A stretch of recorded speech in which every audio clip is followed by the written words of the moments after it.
मैं सदर जमहूरिया के खुतबे की मुखालिफत में खड़ा हुआ हूं। मैं बरसर इक़्तिदार जमात से जानना चाहूंगा, क्या ये सच नहीं है कि आप ही के आदाद शुमार 75वां NSSO का डेटा ये कहता है कि 25% मुस्लिम बच्चे पैसों की गुर्बत की वजह से तालीम से ड्रॉप आउट हो जाते हैं। क्या ये सच नहीं है कि 7 साल से ऊपर जो बच्चों का खवानगी का तनासुब है तमाम मज़ाहिब में सबसे कम मुसलमानों का है?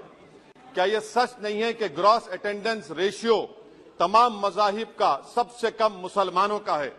क्या यह सच नहीं है कि सबसे कम एनरोलमेंट जो होता है वो मुसलमानों का है? क्या यह सच नहीं है कि AISHE की रिपोर्ट ये कहती है कि हायर एजुकेशन में मुसलमान का तनासुब 5% से 4% पर आ चुका है? और ये सरकार इन तमाम आदादो शुमार को देखते हुए, इनके आदादो शुमार को सामने रखते हुए सदर जमहूरिया के खुतबे में लफ्ज अक़लियत का, माइनॉरिटी का जिक्र भी नहीं किया गया, जो भारत की आबादी का 19% का हिस्सा है। ये इनकी मोहब्बत है अक़लियतों से और मुसलमानों से। सर, क्या यह बात सच नहीं है कि आपने माइनॉरिटी के बजट को 40% कम कर दिया, स्कॉलरशिप के पैसों में 560 करोड़ रुपए कम कर दिए?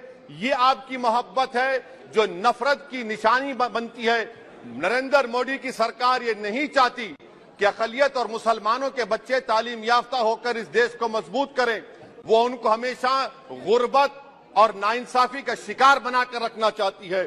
सर, दूसरी बात इसमें यह है कि आज अक़लियतों को मुसलमानों के ताल्लुक से कोई महीना ऐसा नहीं जाता जहां पर उनको जान से मारने की धमकी नहीं दी जाती। बरसर इक़्तिदार जमात की एक MP साहिबा ने कहा कि चाकुओं को सिर्फ तरकारी के लिए इस्तेमाल मत करो, गर्दनें काटने के लिए इस्तेमाल करो। बरसर इक़्तिदार जमात के एक MP ने दिल्ली में कहा कि मुसलमानों का समाजी बायकॉट करो। बरसर इक़्तिदार जमात ने गुलबर्गा के रेलवे स्टेशन को हरा रंग किया गया था, उसको ये कहकर तब्दील कर दिया कि मुसलमानों का रंग है। सर, मैं पूछना चाहता हूं, क्या नरेंद्र मोदी की सरकार तिरंगे के हरे रंग को निकाल देंगी? क्या हरा रंग मुसलमानों का है? क्या नरेंद्र मोदी की सरकार खरबूजे पर पाबंदी आयद कर देगी और देश की जनता से कहेगी कि नागपुर में आपके हेड ऑफिस में उगा हुआ सिर्फ संतरा खाया जाएगा? सर, नारी शक्ति की आप बात करते हैं तो बिल्किस बानो अगर मुसलमान नहीं होती तो बिल्किस बानो को इंसाफ मिल जाता।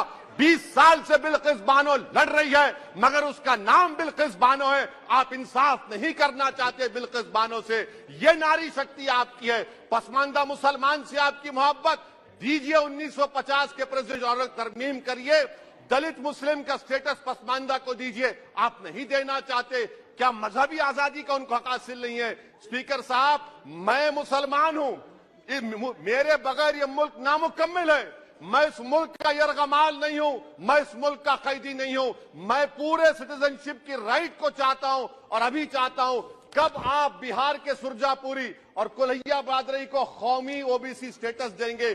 स्पीकर साहब, दूसरी अहम बात मैं कहना चाह रहा हूं, चीन का जिक्र आपने किया। क्या प्रधानमंत्री अपनी जबान को जुम्बिश देंगे और चीन का नाम लेंगे? क्या आप चीन को डेमचौक और डेमसांग से उखाड़ कर फेंकेंगे? DGP कॉन्फ्रेंस में चेयरमैन साहब कहा गया कि 65 पेट्रोलिंग पॉइंट में से 26 पेट्रोलिंग पॉइंट पर भारत की फौज पेट्रोलिंग नहीं कर सकती है। चीन से आप डरते हैं। अरे, डिसएंगेजमेंट हुआ तो डी-एस्केलेशन कब होगा? डी इंडक्शन कब होगा? चीन से आप डरते हैं। 3 साल से चेयरमैन साहब 50,000 भारत की फौज हजारों फीट चोटियों पर बर्फ में खड़ी हुई है। देश के प्रधानमंत्री को क्या भारत की आवाम पर भरोसा नहीं है?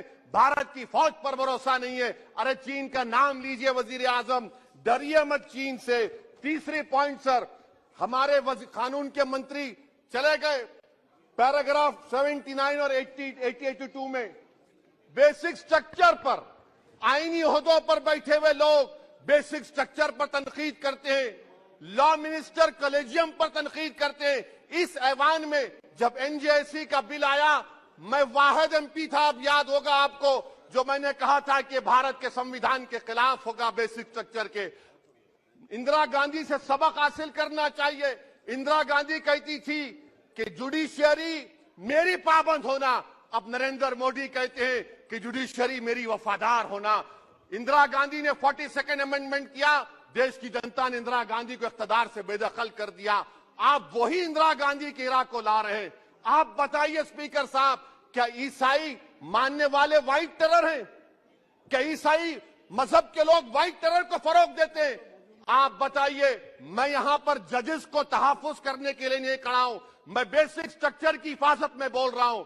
मैं अदलिया की आजादी के लिए खड़ा हूं, मैं एग्जीक्यूटिव की आजादी के लिए खड़ा हूं, लेजिस्लेचर की आजादी के लिए खड़ा हूं। चेयरमैन साहब, कोर्ट का काम ये नहीं है, जजेस का काम ये नहीं है कि नरेंद्र मोदी सरकार की मदद करे। अदलिया का काम यह है कि इस देश की कमजोर और मजलूम आवाम से इंसाफ किया जाए।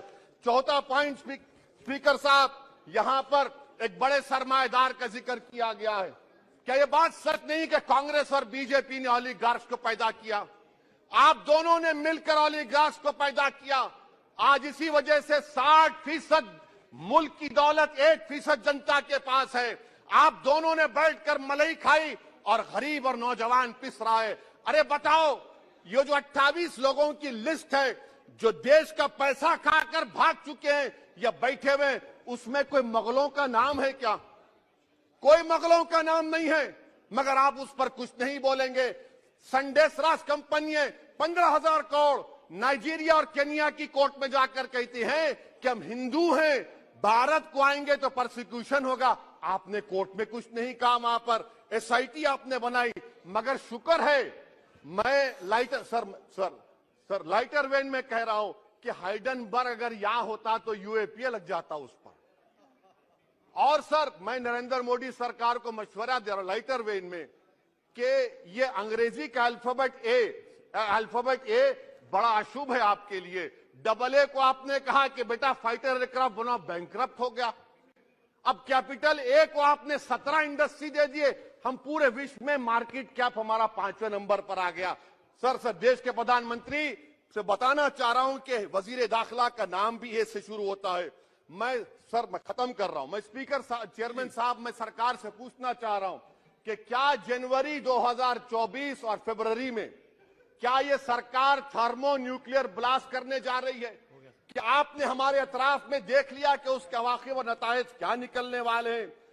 चेयरमैन साहब, मैं आपको बता रहा हूं कि चीन के बारे में क्या हमको बीबीसी की रिपोर्टिंग की जरूरत पड़ेगी, जिस तरह 2002 गुजरात के बारे में कहा गया। स्पीकर साहब, अकलियतों के बारे में, मुसलमानों के बारे में एक शायर ने कहा था, आग से आग बुझाने को कहा जाता है, जख्म पे जख्म खाने को कहा जाता है। हम वफादार है बताने के लिए, हमको अपना सर कटाने के लिए कहा जाता है। सर, देश के प्रधानमंत्री पूरे फॉरेन टूर में जाते हैं, वहां पर गांधी का नाम लेते हैं। मुझे अप्रीहेंशन, खदशा इस बात का है कि इस देश में 2 बाबा कौम हो जाएंगे, एक सावरकर होगा और एक सौतेला बाबा कौम। कहीं आप महात्मा गांधी को ना बना दे तो सर मैं खत्म कर रहा हूं सर। इसीलिए मैं आपके जरिए से हुकूमत से मुतालबा करता हूं कि प्लेसेस ऑफ वर्शिप एक्ट को डिस्टर्ब ना किया जाए, मुसलमानों का अक़लियतों का बजट बढ़ाया जाए, बिल्किस बानो से इंसाफ करिए, चीन से मत डरिए प्रधानमंत्री, चीन को काट पर फेंकिए। शुक्रिया सर।